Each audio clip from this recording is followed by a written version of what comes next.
انتوا فرحانين ليه في الاسماعيلي؟ جمهور الاهلي فرحان ليه في الاسماعيلي؟ ليه متضايقين قوي كده من الاسماعيلي وشمتانين فيه؟ ده المفروض فريق جماهيري، ومفروض انه كرة للجماهير، ومفروض ان انت تبقى عايز ان الفريق الجماهيري يقعد في الدوري.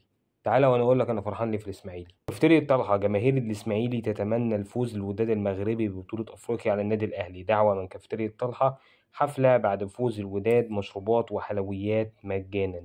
ده جزء بسيط من اللي كان بيعمله جمهور الاسماعيلي مع النادي الاهلي ومع جمهور النادي الأهلي.